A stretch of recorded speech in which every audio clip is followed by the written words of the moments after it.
Hello दोस्तों, स्वागत है आप सभी का आपके अपने ही चैनल स्टडी विद सलमान में। साथियों, के बिहार बोर्ड मैट्रिक के दरख्शां उर्दू के कुछ प्रीवियस ईयर क्वेश्चंस जो कि बहुत ही महत्वपूर्ण है, इसका जानना आपके लिए बेहद ज़रूरी है क्योंकि सवाल यहीं से हर साल रिपीट होते हैं। तो आइए इन्हें देखते हैं। दर्ज झेल मारूजी सवालात में से 50 का सही जवाब मुंतखब करें। 50 से ज़्यादा के जवाब देने पर शुरू के ही 50 सवालात जांच किए जाएंगे। जी साथियों, मारूजी सवालात यानी ऑब्जेक्टिव क्वेश्चंस, इसमें कहा गया है कि 50 ही का आंसर देना है। क्वेश्चंस 100 दिए जाते हैं, उनमें से आपको चुन करके चॉइस करके जो सही जवाब आपको लगे उन्हीं को चुन करके टिक लगाना है। देखते हैं क्वेश्चन नंबर 1 में क्या कहा गया है। हमदे खुदाए अज़्ज़ोजल में जुल जलाल किसके लिए आया है? ऑप्शन ए बुजुर्गान दीन, ऑप्शन बी अंबिया इकराम, ऑप्शन सी रसूल पाक सल्लल्लाहु अलैहि वसल्लम और ऑप्शन डी है खुदा ताला के लिए। दोस्तों, पहले ये जानिए कि जुल जलाल का मतलब क्या होता है। बड़ी जलाल वाला, बड़ी शान और मर्तबे वाला, और जाहिर है कि बड़ी शान और सबसे बड़ी शान वाला कोई और नहीं, वो है खुदा ताला। लिहाजा ऑप्शन डी हमारा करेक्ट आंसर हो जाएगा।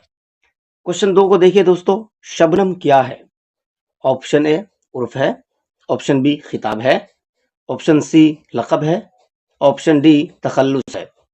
आपको मालूम होगा साथियों, आपने पढ़ा था किताब में कि एक शायर थे जिसका नाम था मुस्तफ़ा रज़ा, और वो वही अपने नाम के आगे लगाते हैं शबनम।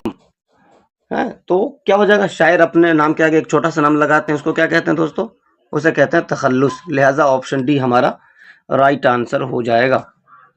साथियों, तीसरा क्वेश्चन है आपके स्क्रीन पर, जिसमें कहा गया जिस नज़म में प्यारे नबी हज़रत मोहम्मद सल्लल्लाहु अलैहि वसल्लम की तारीफ बयान की जाए, तौसीफ बयान की जाए, उसे क्या कहते हैं? क्या कहते हैं दोस्तों? ऑप्शन ए हम्द कहते हैं, ऑप्शन बी नात कहते हैं, ऑप्शन सी मनक़बत कहते हैं और ऑप्शन डी कसीदा कहते हैं। तो आपको तो मालूम ही है कि हम्द में तो अल्लाह ताला की तारीफ होती है, ये हो नहीं सकता। मनक़बत में जो है बुजुर्गान दीन और औलिया अल्लाह की तारीफ होती है, सहाबा की तारीफ होती है, ये भी नहीं हो सकता। कसीदा में तो आम लोगों की और बादशाहों की तारीफ होती, ये भी नहीं हो सकता। लिहाजा हमारा ऑप्शन बी राइट आंसर हो जाएगा, यानी नात, जिसमें रसूल पाक सल्लल्लाहु अलैहि वसल्लम की तारीफ और तौसीफ बयान की जाती है। क्वेश्चन नंबर 4 को फोड़िए। इसमें कहा गया है सोहेल अजीमाबादी कहाँ पैदा हुए थे? ऑप्शन ए गया में, ऑप्शन बी पटना में, ऑप्शन सी भागलपुर में और ऑप्शन डी मुजफ्फरपुर में। दोस्तों, आपको मालूम है कि सोहेल अजीमाबादी एक अफसाना निगार है और इनकी पैदाइश ऑप्शन बी पटना में हुई थी। कहाँ हुई थी दोस्तों? पटना में हुई थी। तो ये भी बताइए कि सोहेल अजीमाबादी की पैदाइश पटना में कब हुई थी? तो याद रखिएगा दोस्तों, 1911 में हुई थी। लेकिन अगर सैयद मोहम्मद मोहसिन की अगर बात की जाए कि उनकी पैदाइश कब हुई थी, तो 1910 में उनकी पैदाइश हुई थी, इनकी पैदाइश से 1 साल पहले। ये भी याद रखिएगा दोस्तों। क्वेश्चन नंबर 5 को देखिए। क्वेश्चन नंबर 5, भाभी जान की भाभी जान की गैर मौजूदगी में, तो ये क्वेश्चन में ही जो है गलती है। भाभी जान नहीं होगा, ये भाई जान होगा। भाई जान की गैर मौजूदगी में रुक़ैया भाभी दिल बहलाने और वक्त काटने के लिए क्या करती थी? ऑप्शन ए सिलाई व कढ़ाई करती थी, ऑप्शन बी रिसाला पढ़ा करती थी, ऑप्शन सी टीवी देखा करती थी और ऑप्शन डी खुतूत लिखा करती थी। तो आपको मालूम है भाभी जान जो कि रुक़ैया भाभी हैं, उनकी जो है बहुत ज़्यादा दिलचस्पी थी, रुचि थी, और एक तरह से वो वक्त काटने के लिए भी, है ना, और अपने दिल को बहलाने के लिए वो खुतूत लिखा करती थी। लिहाजा ऑप्शन डी हमारा राइट आंसर हो जाएगा। साथियों, क्वेश्चन नंबर 6 को देखिए, जो कि आपके स्क्रीन पर है। इसमें लिखा हुआ है कि नूर की जिद क्या होगी? नूर, ऑप्शन ए क्या उल्फत होगी, ऑप्शन बी जुल्मत होगी, ऑप्शन सी हिकमत होगी या ऑप्शन डी शिरकत होगी। तो पहले जान लीजिए नूर का माना क्या होता है। नूर का माना होता है रोशनी। लिहाजा ऑप्शन बी हमारा राइट आंसर हो जाएगा। जुल्मत का मतलब होता है अंधेरा, नूर मतलब रोशनी। यहाँ जिद पूछा गया है तो नूर की जिद क्या हो जाएगी? जुल्मत। नूर मतलब रोशनी, जुल्मत मतलब अंधेरा। क्वेश्चन 7 को देख लीजिए दोस्तों। क्वेश्चन 7 में क्या कहा गया है कि फरार किसका अफसाना है? ऑप्शन ए सोहेल अजीम आबादी का, option B doctor Mohammad Mohsin का, ऑप्शन सी शकील अख्तर का, ऑप्शन डी कमर जहां का। तो आपको तो मालूम ही है कि फरार जो है डॉक्टर मोहम्मद मोहसिन का अफसाना है, लिहाजा ऑप्शन बी हमारा राइट आंसर हो जाएगा। दोस्तों मुझे बताइए डॉक्टर मोहम्मद मोहसिन जो है किस सब्जेक्ट के प्रोफेसर थे? तो इसका जवाब होगा वो नफ्सियात के प्रोफेसर थे। नफ्सियात कहते हैं साइकोलॉजी को। हाँ जी। क्वेश्चन नंबर 8 को देखते हैं दोस्तों। लिखा है कि कमर जहां का पहला अफसाना कौन है, यानी क्या है? ऑप्शन ए अहद वफा है, ऑप्शन बी सनम बेवफा है, ऑप्शन सी जुनून वफा है और ऑप्शन डी सिला वफा है। तो आपको मालूम होगा कि ऑप्शन सी जुनून वफा हमारा राइट आंसर हो जाएगा। स्क्रीन पर मादा परस्त सिर्फ ... ऑप्शन ए हाल में जी रहे होते हैं, ऑप्शन बी माजी में जी रहे होते हैं, ऑप्शन सी मुस्तकबिल में जी रहे होते हैं और ऑप्शन डी है हाल, माजी और मुस्तकबिल में जी रहे होते हैं। दोस्तों मादा परस्त मटेरियलिस्ट को कहते हैं जो रूहानियत पर और गैर मादी चीज़ों पर यकीन नहीं रखता, उसे कहते हैं मादा परस्त मटेरियलिस्ट। उनका पूरा फोकस हाल पर होता है कि जो कुछ है भाई इसी पर मेहनत किया जाए और इसी को जो है स्टोर किया जाए। तो लिहाजा ऑप्शन ए हमारा राइट आंसर हो जाएगा। सवाल नंबर 10 आपके स्क्रीन पर, निगार अजीम का अफसाना आशियाना किस तरह का अफसाना है? ऑप्शन ए नफ्सियाती, ऑप्शन बी सामाजी, ऑप्शन डी रूमानी, माफ कीजिएगा ऑप्शन सी रूमानी और ऑप्शन डी जासूसी। तो निगार अजीम का जो अफसाना है दोस्तों वो है नफ्सियाती, लिहाजा ऑप्शन ए हमारा राइट आंसर हो जाएगा। 11 नंबर क्वेश्चन को देखिए दोस्तों। क्योटो में ग्लोबल वार्मिंग पर कॉन्फ्रेंस कब हुई थी? क्योटो आपको मालूम है जापान की राजधानी है। ग्लोबल वार्मिंग पर कॉन्फ्रेंस कब हुई थी? ऑप्शन ए 2007 ईस्वी में, ऑप्शन बी 2006 में, ऑप्शन सी 2005 में, ऑप्शन डी 2004 में।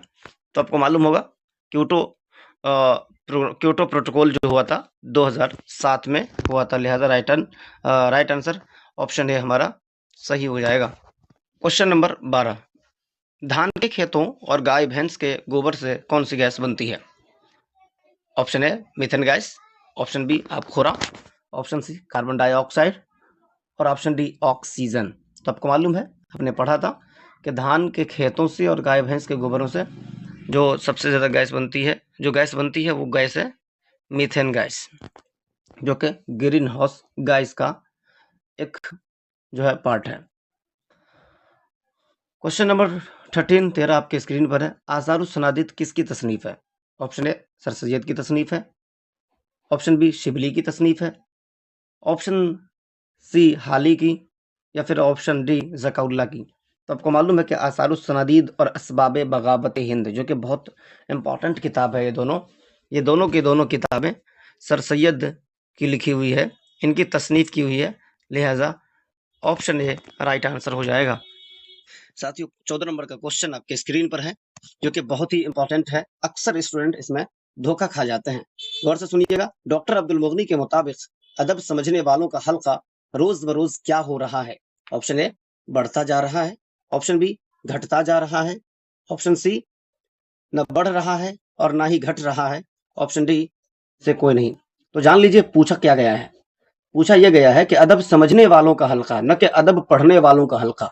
अगर अदब पढ़ने वालों का हल्का अगर पूछा जाता तो ऑप्शन ए हमारा राइट आंसर हो जाता, लेकिन चूंकि इन्होंने अदब पढ़ने वालों का हल्का नहीं पूछा है, अदब समझने वालों का हल्का इन्होंने पूछा है, लिहाजा ऑप्शन बी हमारा राइट आंसर हो जाएगा। घटता जा रहा है, अदब समझने वालों का हल्का रोज बरोज घटता जा रहा है, लिहाजा ऑप्शन बी हमारा राइट आंसर हो जाएगा। 15 नंबर का क्वेश्चन साथियों, भीमराव की मादरी जबान क्या थी? ऑप्शन ए मराठी थी, option B Gujarati, option C Oriya, option D Hindi.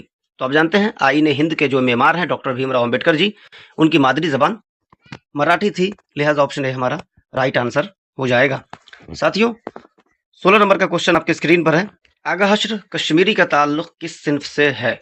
Option A शायरी से है, ऑप्शन बी ड्रामा से है, ऑप्शन सी अफसाना से, और ऑप्शन डी तनकीद से। तो आप जानते हैं अगर हश्र कश्मीरी का ताल्लुक ड्रामा से था, लिहाजा ऑप्शन बी हमारा राइट आंसर हो जाएगा। 17 नंबर क्वेश्चन, लुत्फुर रहमान को उर्दू तदरीस के अलावा किस चीज़ से ज़्यादा दिलचस्पी थी?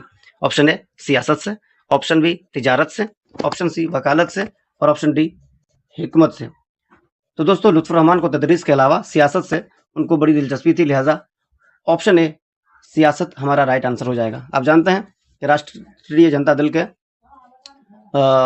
जो है सरकार में ये कैबिनेट मंत्री भी बनाए गए थे। क्वेश्चन नंबर 18 आपके स्क्रीन पर साथियों, जमीन के बाशिंदों को कितने तरह के ग्रहण से वास्ता पड़ता है? Option A 2, option B 4, option C 3, option D 1। तो आप जानते हैं 2 तरह का ग्रहण से वास्ता पड़ता है, एक होता है चांद ग्रहण और एक होता है सूरज ग्रहण, लिहाजा ऑप्शन ए हमारा राइट आंसर हो जाएगा। 19 नंबर का क्वेश्चन, आर्य सिद्धांत और तंत्र किताब कहाँ लिखी गई? Option A Patna, option B Taregna, option C Khagaul और ऑप्शन डी है गया।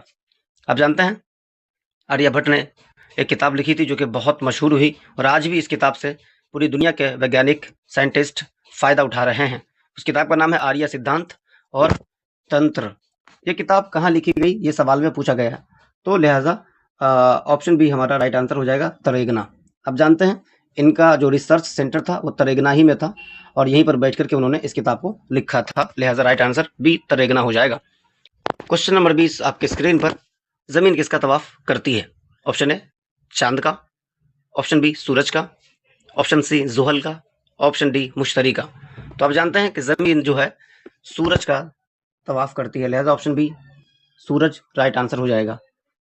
साथियों अगर एग्जाम में जमीन के बजाय चांद अगर पूछ लिया जाए कि वो किसका तवाफ करता है, तो आपको मालूम होना चाहिए कि चांद जमीन का तवाफ करता है और जमीन खुद सूरज का तवाफ करती है। क्वेश्चन नंबर 21, नजीर अहमद की वफात कब हुई? ऑप्शन ए 1909 ईस्वी में, ऑप्शन बी 1910 में, ऑप्शन सी 1911 में और ऑप्शन डी दोस्तों 1912 में। तो इसका सही जो आंसर है वो ऑप्शन बी हो जाएगा, 1910 में इनकी वफात हुई थी।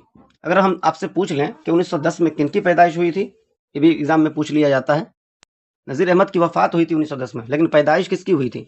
तो पैदाइश हुई थी सैयद मोहम्मद मुहसिन की 1910 में, ये भी याद रखिएगा साथियों। आइए क्वेश्चन नंबर 22 को देखते हैं, गालिब का असल नाम क्या था? तो गालिब का असल नाम option A Asadullah Khan, option B Asadullah Khan, option C Asjadullah Khan, option D Asirullah Khan. क्या होगा साथियों आंसर इसका? तो ऑप्शन ए हमारा राइट आंसर हो जाएगा, असदुल्ला खां बेग इनका असल नाम था। क्वेश्चन नंबर 23, गदर का वाकया कब हुआ? ऑप्शन ए 1857 में, ऑप्शन बी 1858 में, ऑप्शन सी 1856 में, ऑप्शन डी 1859 में। तो आप जानते हैं बहुत मशहूर चीज़ है ये, 1857 हमारा राइट आंसर हो जाएगा, ऑप्शन ए।